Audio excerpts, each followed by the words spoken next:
Today is 7th January 2026 Wednesday. 2026 marks 1000 years since the first recorded attack on Somnath. Centuries tried to erase Somnath, centuries failed. In January 1026, the Somnath temple in Gujarat faced one of the most devastating attacks in Indian history when Mahmud of Ghazni led a violent invasion aimed at plunder and destruction. The assault marked the beginning of a long and painful chapter in which Somnath became a repeated target of invading forces. Over the centuries, multiple rulers attempted to erase the temple from history.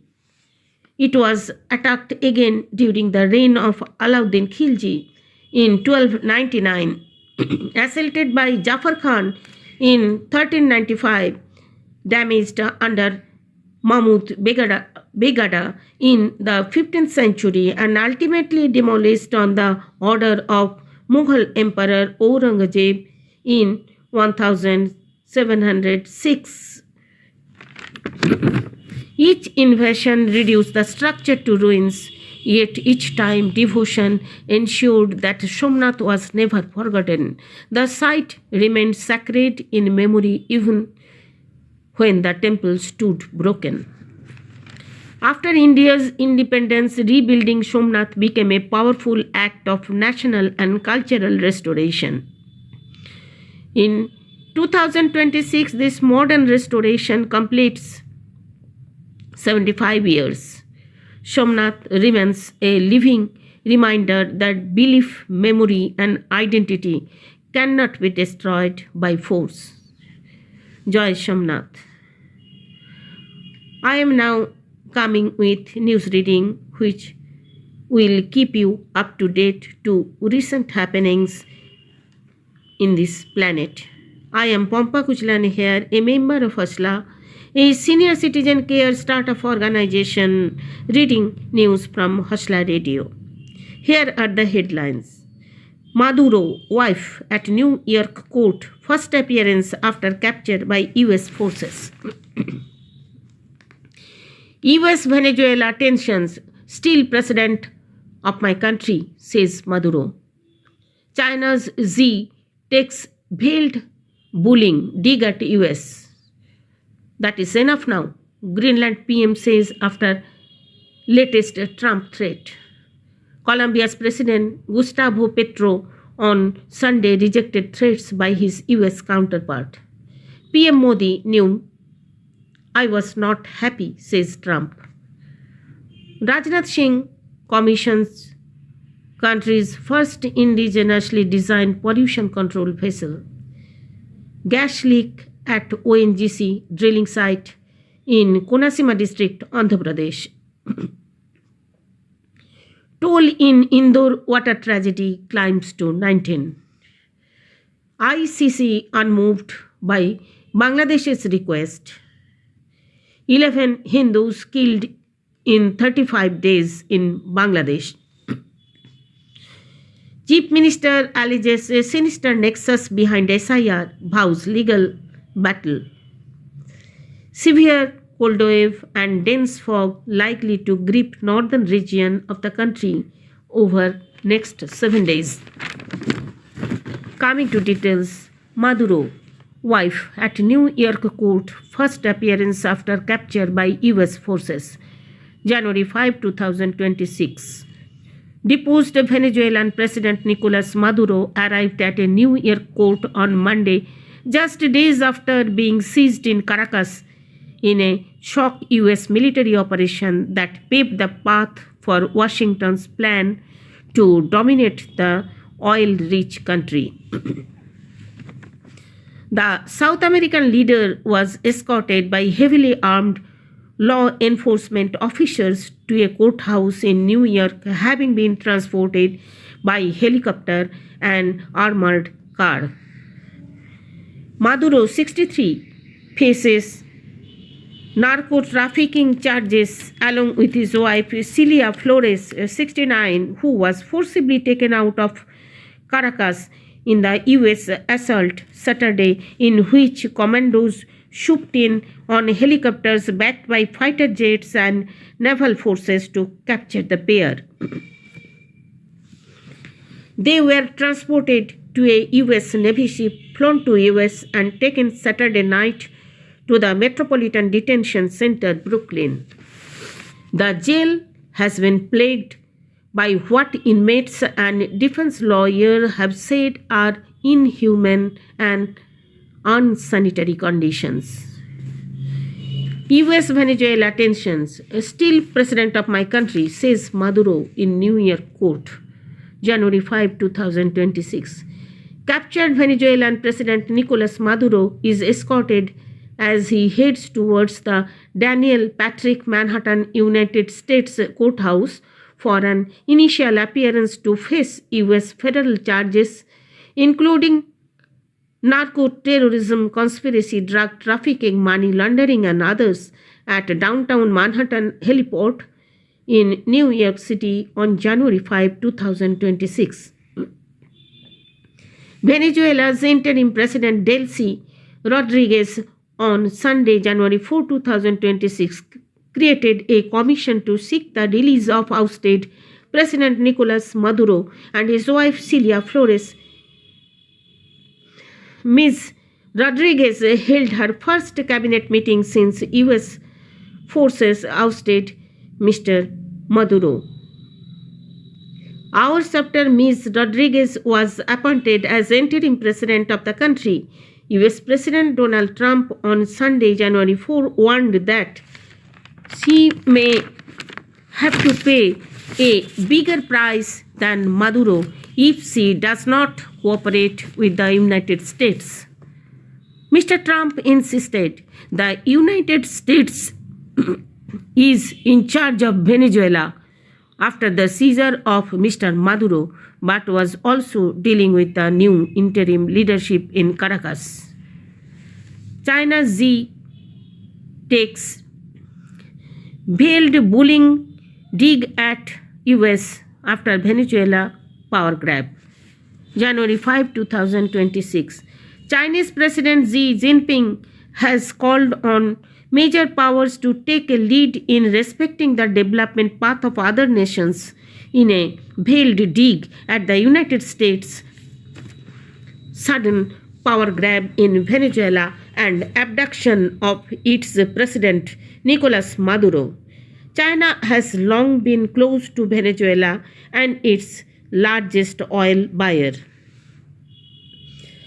The world today is undergoing changes and turbulence not seen in a century, with unilateral and bullying actions severely undermining the international order, Xi said, according to Xinhua. China's Venezuela call. Beijing has repeatedly said that Caracas has the right to pursue economic cooperation with other countries without external pressure.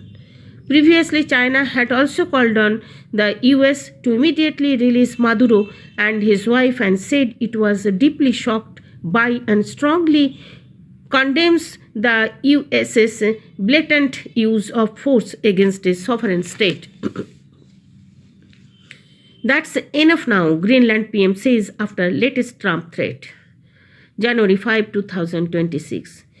That is enough now, Greenland's Prime Minister Jens Fredrik Nielsen said after repeated threats from US President Donald Trump to annex the autonomous Danish territory.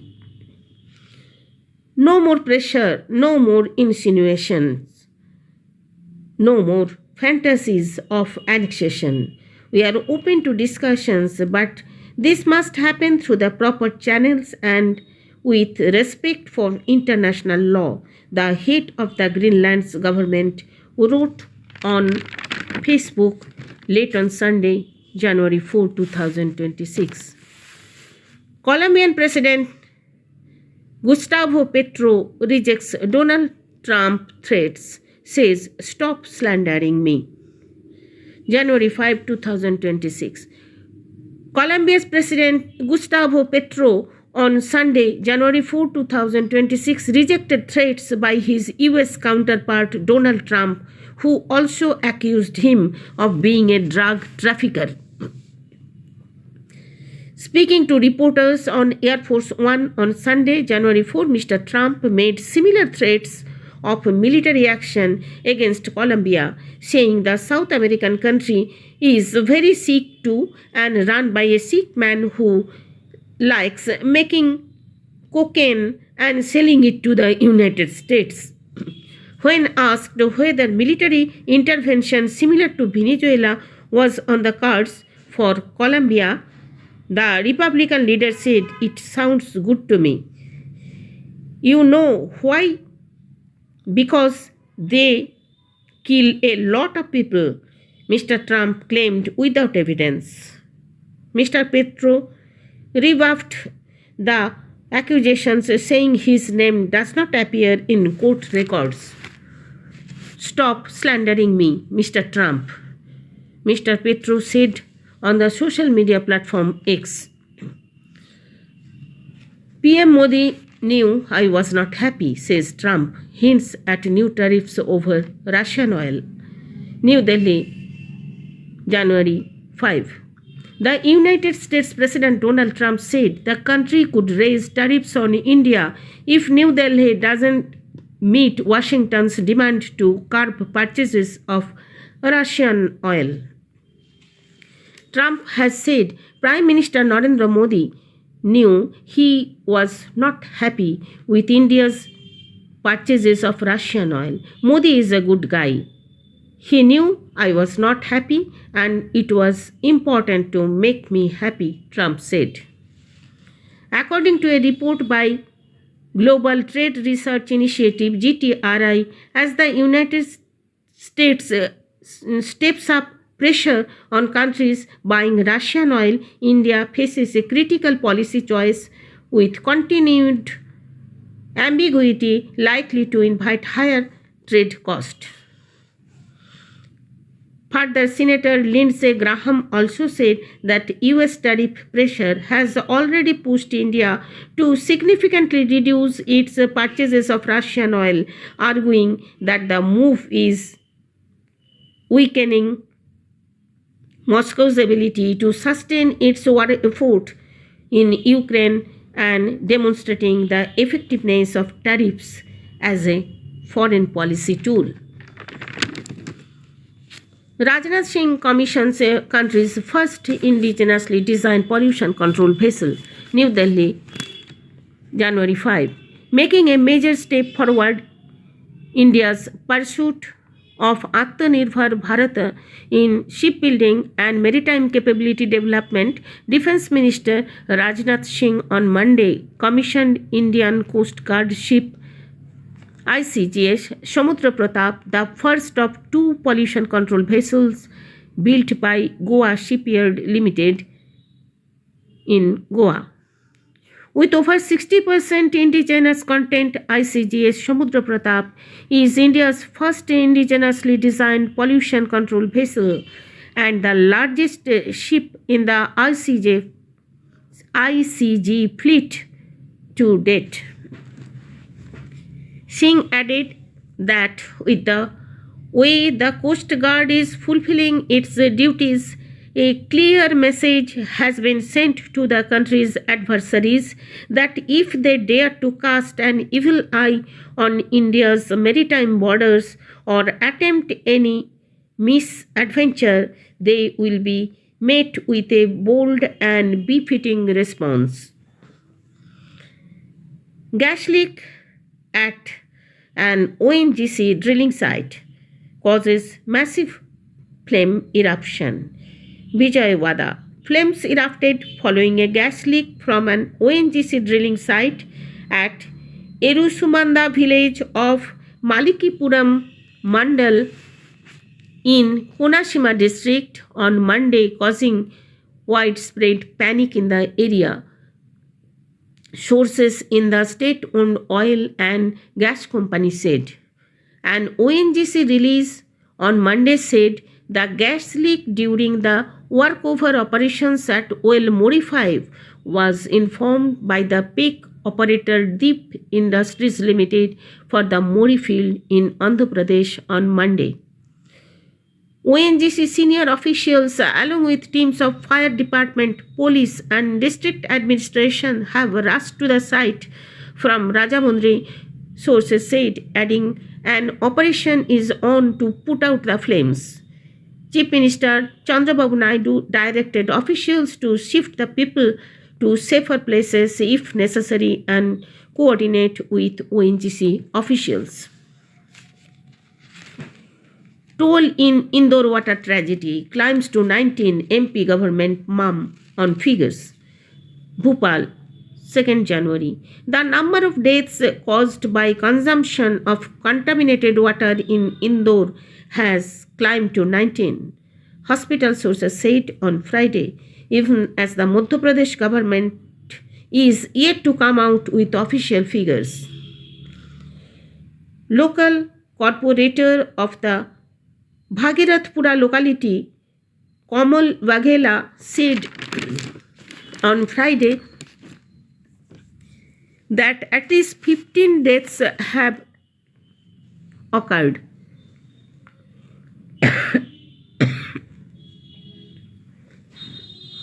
Reports indicate that a leak was discovered in the main drinking water pipeline near a outpost in Bhagirathpura at a location where a toilet had been built.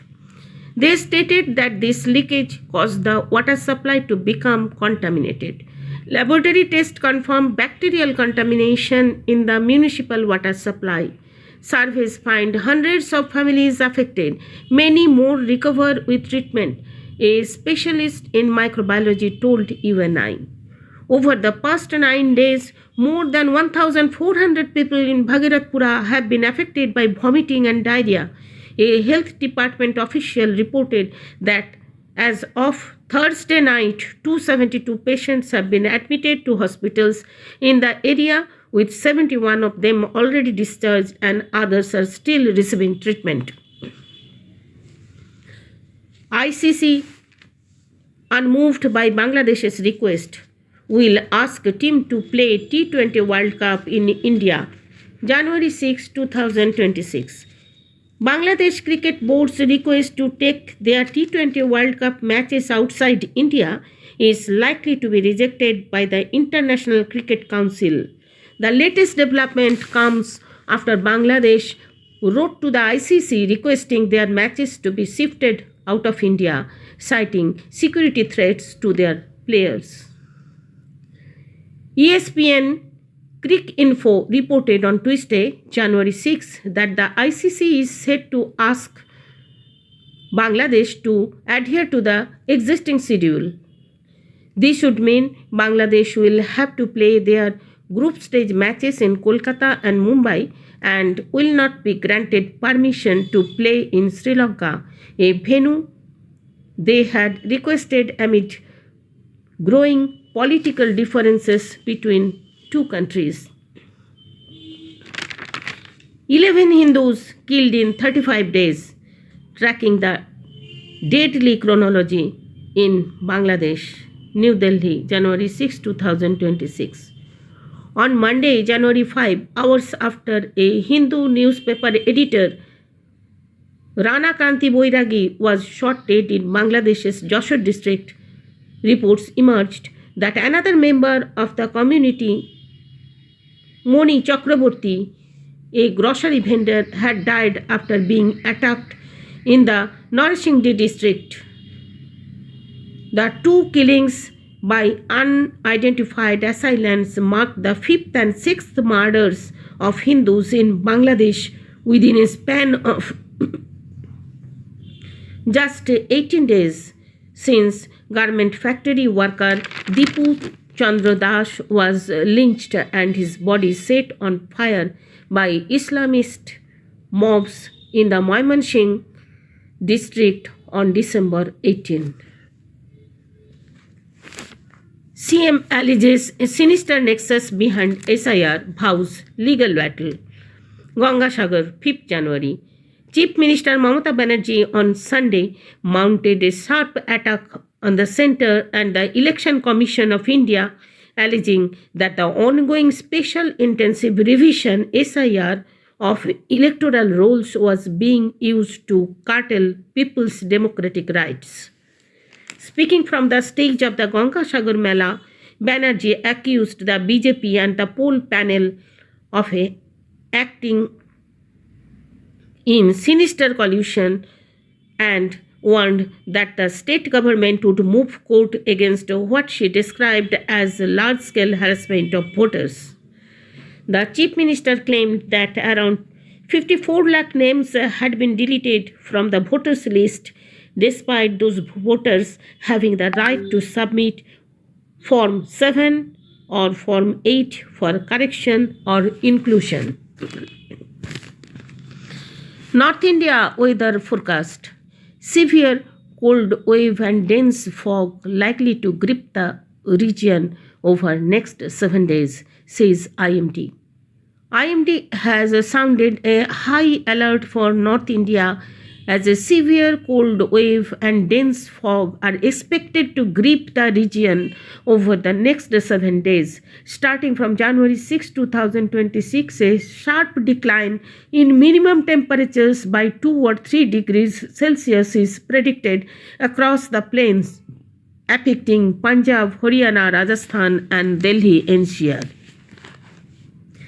West Bengal is experiencing a cold wave with clear skies and significant temperature drops, especially in North Bengal where the fog is prevalent, while South Bengal, Kolkata sees cooler, misty conditions with temperatures dropping to record lows for the season, driven by chilly north winds. Forecast point to continued dry weather, dense fog in northern districts, and crisp cold condition for the coming days with potential for even lower temperature.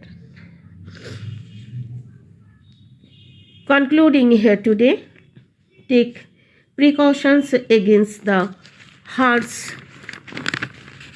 winter, emphasizing safety measures for extreme cold weather. Stay happy and blessed. Good night.